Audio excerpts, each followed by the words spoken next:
If I'd known. If I'd known. If I'd known. If I'd known.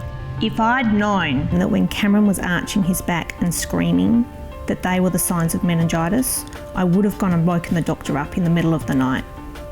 If I'd known that meningitis could disable or kill my daughter within 24 hours, I would have taken her to hospital immediately.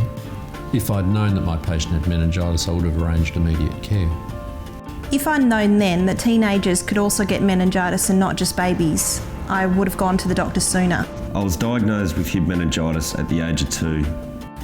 I'll never forget that day. He had blood in his nappy and he was feverish. We took him to the doctors and they thought he had a bowel infection. We took him to the doctors again in the afternoon, and that's when he had developed diarrhoea and vomiting. And that's when he started to arch and he screamed that distinctive scream that I never want to hear again.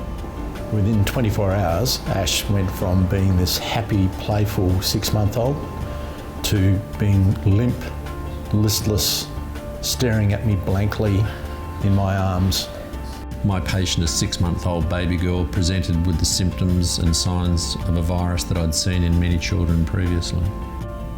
My mum tells me that I'd been very whingy.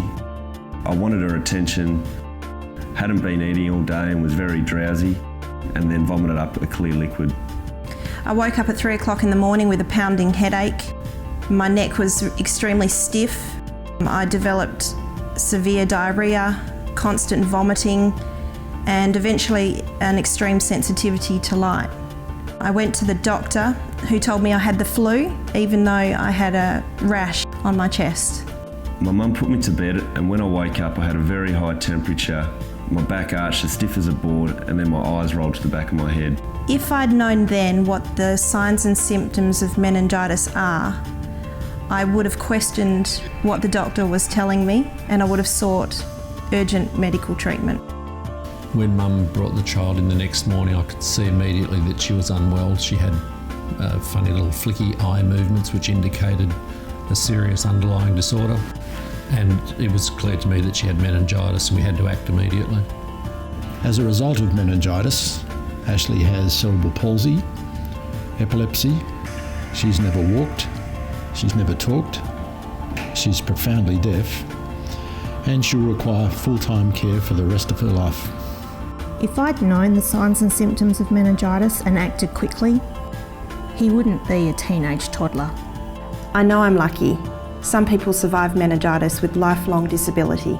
I didn't know about the disease meningococcal meningitis. I didn't know anything about the vaccine. I was diagnosed with meningococcal meningitis. I now know. I now know.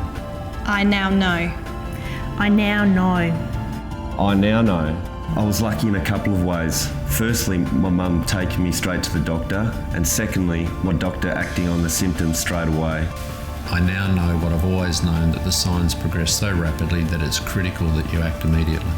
I now know that being aware of the signs and symptoms can make the crucial difference between life, disability, or death. I now know that it's vital that parents get their children vaccinated. Make sure you know what we didn't know then. Know the signs and symptoms of meningitis. Know to act quickly. And know the important role of vaccines. Together, we can stop meningitis worldwide.